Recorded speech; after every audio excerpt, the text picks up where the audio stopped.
अगर वक्त वेस्ट किया फजूल तो फिर हर्ज किस पर आएगा? नमाज पर, जिक्र पर और जो है वो हुकूक पर।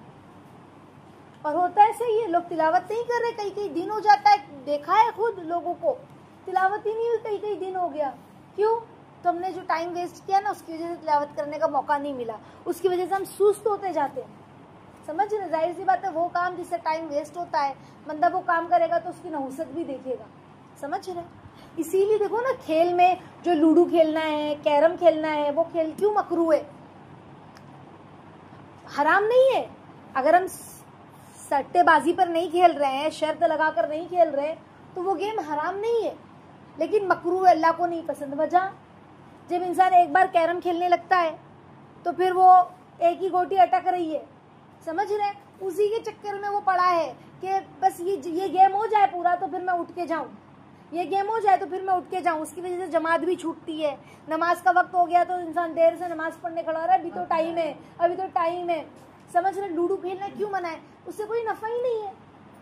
समझ रहे? इसके अलावा तीरंदाजी है, घोड़सवारी है, दौड़ना है, ये गेम मना नहीं है। क्यों नहीं मना है? क्योंकि इससे सेहत अच्छी होती है। इंसान भागता है, वॉकिंग करता है, मना नहीं है। इंसान दौड़ रहा है, होता है ना, वर्जिश करता है, दौड़ता है दूर तक थोड़ी स्पीड में, तो ये वर्जिश है, इंसान की सेहत के लिए अच्छी है ये सारी चीजें, तो ये मना नहीं है। घोड़सवारी मना नहीं है, ये वर्जिश है, ये इंसान के काम आने वाली चीज है। तीरंदाजी, निशानाबाजी मना नहीं है, इंसान के काम आने वाली चीज है। क्या चीज मना है फिर? वो पतंग खेलना, टाइम वेस्ट हो रहा है पतंग खेलने में, और फिर इंसान पतंग खेलते खेलते ऊपर से नीचे गिर गया, किसी की गर्दन, कितने लोगों की तो गर्दन कट गई है पतंग से। समझ रहे हैं? वो कट कर गई तो मांझे से गर्दन कट गई। तो ये सारे काम मकरू और हराम के करीब इसीलिए है, इसे टाइम वेस्ट होता है। तो आप सोचो टाइम की कितनी कीमत है। अब हम देखिए कि हम कितना काम मकरू और कितना काम हराम वाला कर रहे हैं, और मकरू काम बार बार करने से हराम हो जाता है। समझ रहे? मकरू तहरीमी बार बार करने से क्या हो जाता है?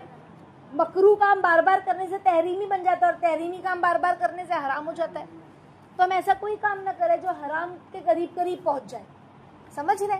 फिर हराम कब होगा? जब हमारी नमाजें टूटेगी तो वो काम हमारा हराम हो गया एकदम से।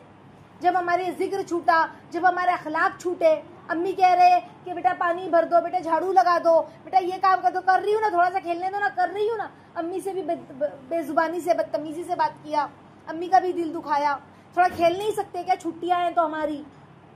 समझ रहे? तो माँ बाप से तेज आवाज में बात की, ऊंची आवाज में बात की, तो ये हर जाता है। इसीलिए कहा कि हम आराम के लिए इंसान पैदा ही नहीं हुआ। हम बोले कि आराम, इसीलिए कहा आराम हराम है। क्यों?